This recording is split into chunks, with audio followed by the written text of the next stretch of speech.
On l'utilisait pour enregistrer la puissance réelle de magnétisme du système artificiel de gravité de la planète. Depuis qu'on a fermé le secteur 1, on n'a rien enregistré pendant 5 ans. Mais regardez-le. Mais oui, les champs magnétiques ont augmenté de 20 fois. Et c'est avant de brûler, ça. Nous avons affaire à un phénomène nouveau, dont l'origine semblerait être le dépôt de déchets radioactifs du secteur 1. Je pense que l'énergie magnétique contenue se déchaîne brusquement. Comment? Elle serait responsable des phénomènes actuels? Il y a une sorte de poésie étrange dans le technobabble. Là, faut que je m'arrête tout de suite. Déjà, je triche. Plutôt que de dire technoblabla, j'emploie déjà un terme anglophone, ce qui va ruiner directement la totalité de l'argumentation qui suit. C'est honteux. Oh puis merde, je m'en fous après tout. Et donc...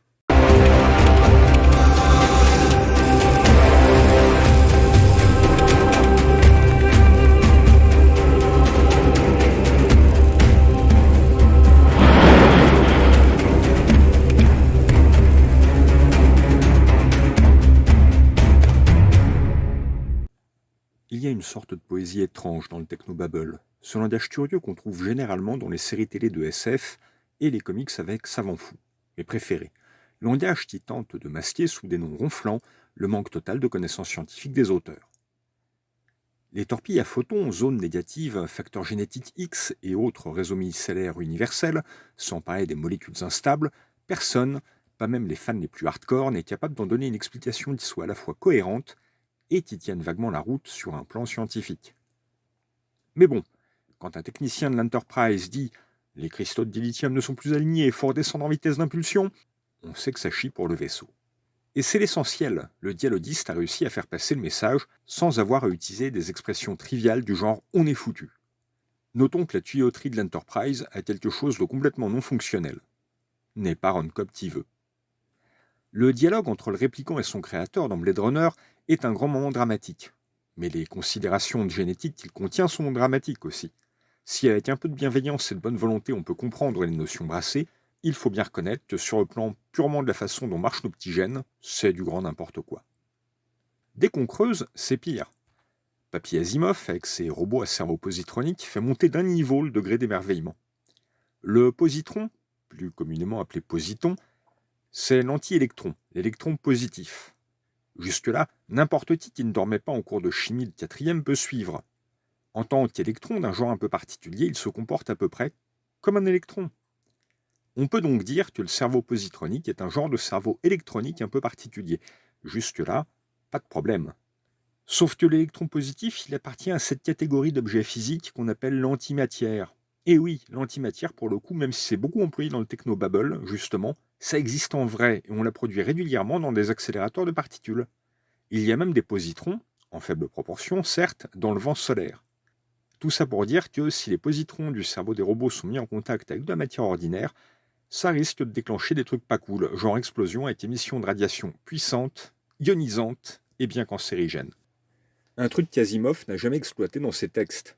Alors qu'on pourrait avoir un truc du genre un méchant qui braque un pistolet vers la tête d'un robot en gueulant « Si j'y tire une balle dans la tête, alors on crèvera tous dans d'atroces souffrances, alors foutez-moi tranquille !»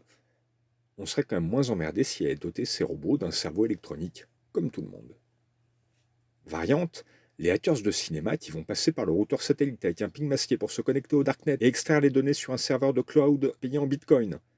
Et incidemment, dites-vous bien que n'importe qui vous parle de bitcoin a une probabilité forte de raconter n'importe quoi lui aussi. Les interfaces qu'ils utilisent, cela a déjà été noté à droite et à gauche, n'ont généralement aucun sens. Et en dehors du computer babble, le technobabble a un autre petit frère, le magical babble. Dans les Marvel Comics, par exemple, il y a l'invocation au Vishanti, les bandeaux de Sitorak, etc. Toutes les séries présentant des sorcières, des chasseurs de vampires et autres combattants du paranormal vont jongler avec ce genre de trucs, piocher qui chez Berger, qui dans Lovecraft, qui dans les pages horoscopes de TS7 jours, voire pour les plus croustillants, dans le Vermeau. Dès que les scénaristes s'y connaissent vaguement en satanique du dimanche, en templier d'extrême droite et en savant nazi, hop, ils balancent plein de termes à la con, genre orgone, azathoth, égrégore, chakra ou grande loge blanche. Des éditeurs que je ne citerai pas ont construit des collections entières là-dessus. Et plein de sectes et de praticiens de médecine alternative en continu ne se gênent pas pour donner dans le genre, en entrelardant le truc d'ADN, d'ondes, de souvenirs génétiques, de mémoire de l'eau en structure fractale et autres. Ce qui est très amusant en tout cas, c'est de voir ce technobabble contaminer aussi le langage normal. Les gens emploient à la volée des termes piochés à droite et à gauche, que ce soit aux infos, dans des séries ou des romans de SF, nonobstant le fait qu'ils ne les maîtrisent pas. Maman, Patrick, il a un nonobstant, là. Souvent d'ailleurs, même les infos sérieuses utilisent du technobabble, en ce sens que les termes scientifiques employés sont vidés de tout sens et utilisés une fois sur deux hors de propos par des journalistes qui n'ont pas de culture scientifique.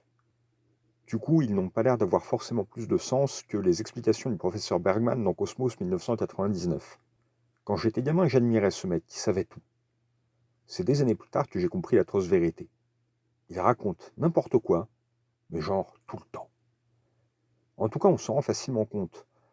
Le journaliste lit son texte sans comprendre ce qu'il dit, un peu à la manière de Gillian Anderson quand elle débitait les répliques de Scully face à un Mulder admiratif.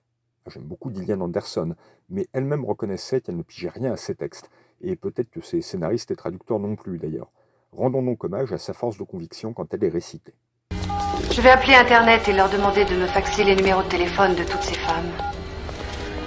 L'intérêt du technobabble, c'est qu'il permet de faire passer l'idée de technicité et de complexité, qu'importe souvent que l'explication soit fantaisiste. Quand le récit ne cherche pas à rentrer dans les détails d'une explication scientifique, l'utilisation du technobabble permet néanmoins de faire comme si. Par contre, quand un philosophe ou un médecin médiatique vous dit que c'est quantique, la probabilité que sa démonstration soit de la couille en boîte est au moins égale à 1. Oui, j'entends déjà des statisticiens s'étouffer. Dans le fond, vous en faites pas, c'est quantique, en vertu de l'échange péristaltique de Hertzsprung-Boltzmann. Souvent, l'utilisation du mot quantique sert à masquer la vacuité du discours. C'est d'autant plus ironique qu'en physique quantique, le vide n'existe pas. C'est vraiment un gros tas de merde. Mais le voilà, le travers du truc. Dans un récit, le technobabble est une rustine commode, un effet de style facile. Dans la réalité, aux mains d'un ministre technocrate, d'un gourou de secte ou d'un mégalomane méridional, cela devient un outil de manipulation de ceux qui n'ont pas les clés pour comprendre qu'on se fiche d'eux, et qui répéteront ces éléments de langage d'autant plus irréfutables qu'ils auront l'apparence de l'autorité, sans donner prise au raisonnement. Pour un clampin moyen, ça peut avoir l'air très carré, c'est là qu'est le piège. En cela, le technobabble rejoint les jargons divers qui fleurissent un peu partout, notamment professionnels. Il permet aux gens du métier de communiquer efficacement entre eux, mais aussi d'exclure le profane, qui, quand il tentera de l'employer, le fera toujours hors de propos. Cette différence près que le jargon est censé améliorer l'efficacité du groupe, alors que le technobabble, le vrai, il n'est là que pour masquer le vide, en ne disant quasiment rien. De la poésie, je vous dis. Bonne soirée.